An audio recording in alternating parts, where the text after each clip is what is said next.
A shout out to AD, the Bamboo King, and Wise Choice Radio.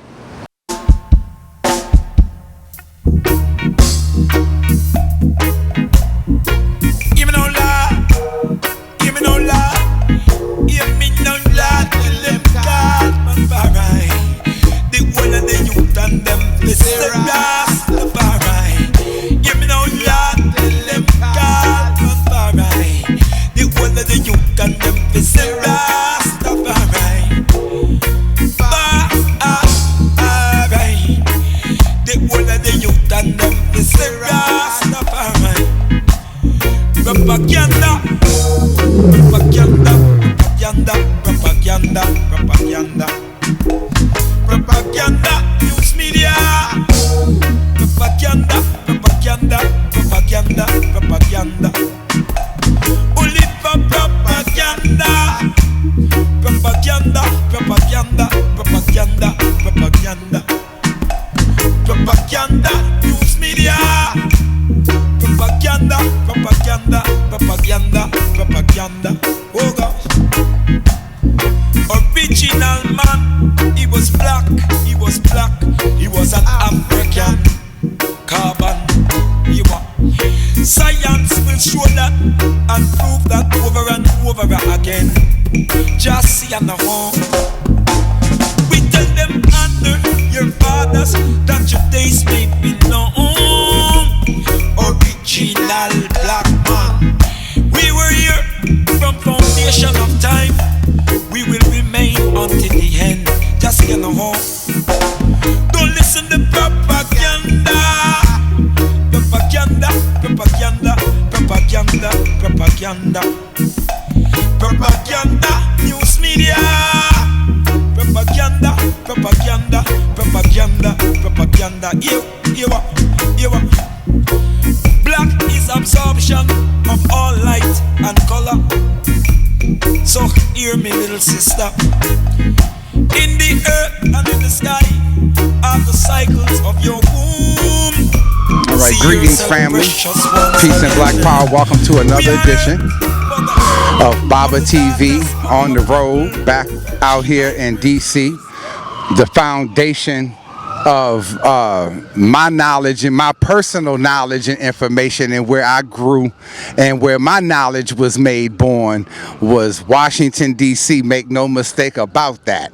And one of the major cornerstones of my information came from this beloved elder, as you all know, of mine, Brother Tehuti Sa-Nebuchadnezzar here in Washington, D.C., who really doesn't make himself of any reputation, but has one hell of a history and reputation with Dr. Ben, Steve Coakley, Stokely Carmichael, and others. Didn't Stokely used to stay at your house? Yes. Kwame Church stayed at your house back in the days when you were in that organization, and I'm just so glad to be at 70 degrees out here today.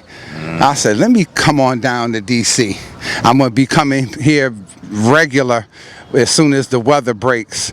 And as you know, I wanted to talk, Brother Tehuti, about Midnite, our brother Vaughn Benjamin. First to start it off, and condolences to the Rastafarian community. We still mourn that brother, but we celebrate his life. But this is where he started, when he came and formed his first couple of CDs and lived at for 7 years. Like, you come to DC and talk to black people in DC who know Midnite, and black people in DC know Midnite in a whole different way, maybe than a lot of other folks know Midnite as they traveled abroad. I want to give another little story that came to mind.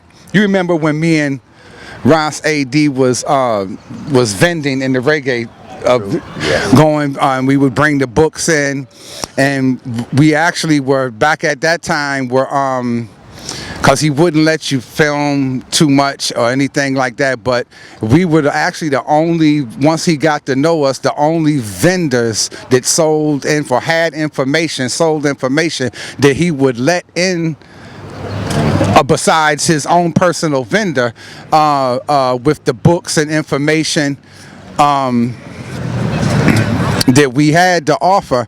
And I remember this one time that when they did leave and then finally started going abroad and went to the West Coast and started traveling, and when they came back, the clubs that they were playing at weren't here. So they ended up coming back to I know you know where the Black Cat is. This heavy metal club was down on 14th Street, because Coffee House had gone, and a couple of the other reggae clubs that they used to play at weren't by the time they got back. And so me and Ross AD were in the back alley waiting on them to come.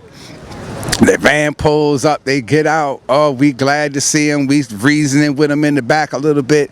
The band members going with their instruments through the back door.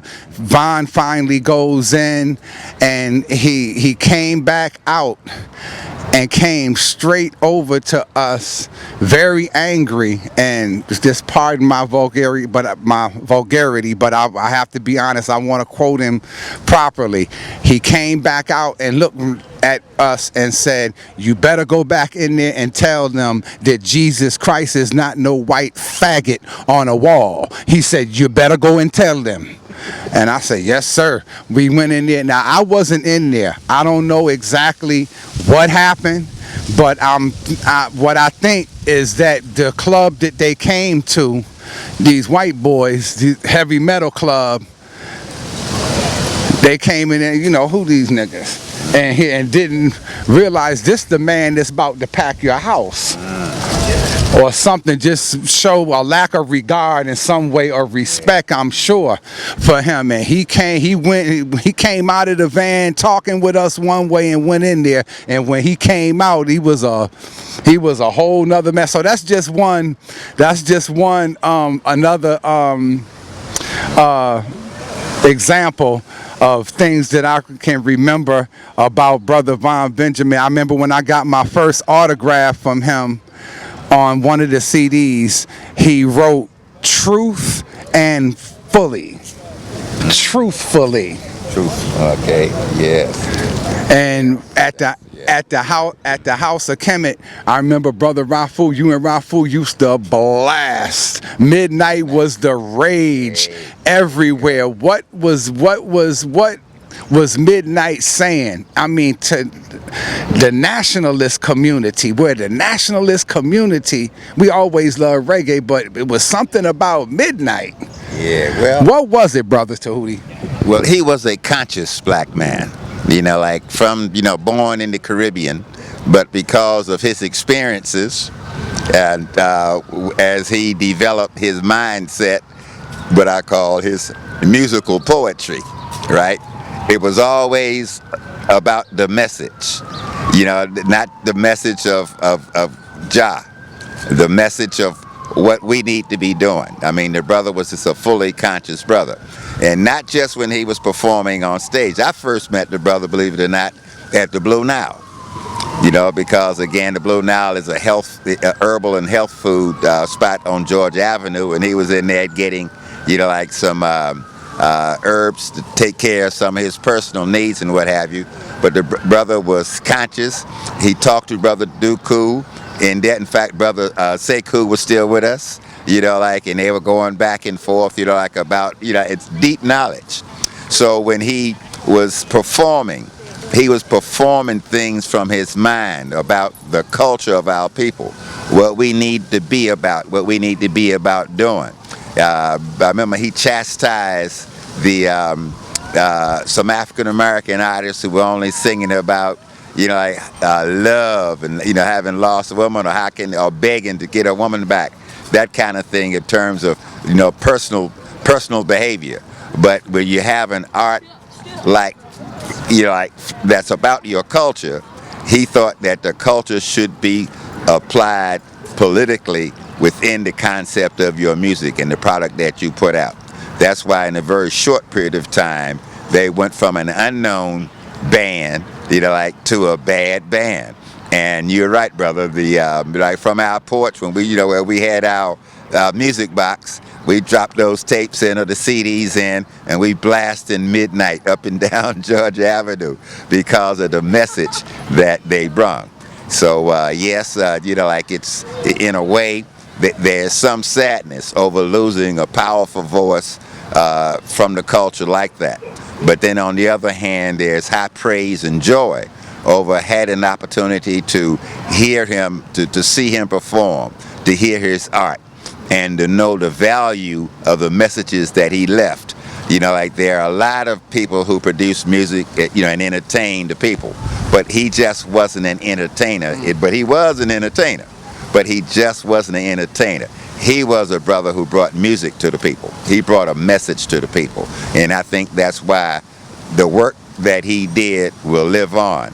And in future generations, as they look back in the archives, like of the late 20th century, 1989, 90, up through 2015, like that swatch of time and the music that was produced by this brother and his musical group, will always be selected as some of the best music and the best messages of this time period. Again, Brother Vaughn, thank you. Midnite Band, thank you for what you brought to me personally. Thank you for the messages you brought to our people. Jah Rastafari. Beautiful. Just briefly, the 7 years that they were here, and as we were talking, back in the late, as you said, back in the late 80s and 90s, back here in Chocolate City was just a hotbed for black lectures and information. Do you think that had an impact on him? Absolutely. Again, during that time period here in Washington, D.C., movements come in phases, and that was a time period where at Howard University there was a really enlightened student body. We talk about people who were there on campus at that time and the things that they were accomplishing. The fact that we had community groups that were bringing well-known African teachers to the community for community lectures so that it just wasn't being held in university classrooms. I was explaining that we had along Georgia Avenue, we had all of these African-centered themed stores. We had the Pyramid Book Building. We had the Jewels of Aton, the House of Kemet, Seven Powers of Africa. With all of these businesses being in this strip together, it helped create an attitude that the community felt. So the band, in developing its the lyrics with its songs and the themes for its songs, kind of pulled some of it, like I said, out of the experiences that they had up to that point, and adding what I could consider the militancy, what was the real African nationalist community of Washington, D.C. that had developed toward the end of the 20th century. So they pulled all of that out. And a lot of people don't quite understand, because today Chocolate City is chocolate no more. So from the cycles of history and the cycles of the society itself, at that time we were in a particular place where we were voicing as a community the hopes and desires, of getting up out of the oppression of the earlier era. I think one of the most influential organizations from the time that kind of changed the focus of the community here in Washington, D.C. was the All African People's Revolutionary Party, because it was out of this party that we got away from being Negro or Afro, and we were Africans, African period. We was trying to get the community to wake up to understand that once you know who you are, then you know what you are supposed to be about. You know what your desires and your direction should be once you come to that conclusion. But if you water down your identity, and try to define yourself within the paradigm of somebody else's worldview, you end up being lost. So by coming to the conclusion that we are African people, being reawakened to that idea, Marcus Garvey did it from 1921 to 1925. He tried to reawaken us to our Africanness, but that was one cycle, and what he did during that time period. When Kwame Ture came back from Africa and reorganized with a lot of the former members of SNCC and other people that he knew, former Black Panthers, but people who were quite up front in the battles of the 1960s, all right, when we were again battling that Plessy versus Ferguson stuff, trying to get rid of that second-class citizenship status as such. Well, by pulling those people back together with the new young folk, the new young student base across America, Kwame formed, with the help of Bob Brown, Brother Barashango. I mean, we had a lot of brothers that helped form the All African People's Revolutionary Party. So for the first time during my lifetime, a generation of folks got a new ideology, a new philosophy, a new way of analyzing what our circumstances were and what we should be about.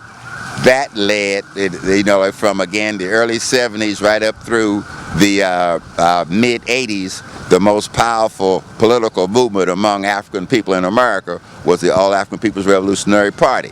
Well, the fallout from that matured during the late 80s into the 90s, and it's from that group of people that this consciousness grew that I think helped influence Brother Vaughn in his music, and Midnite was a cultural, musical expression of those ideas and that philosophy from that time period.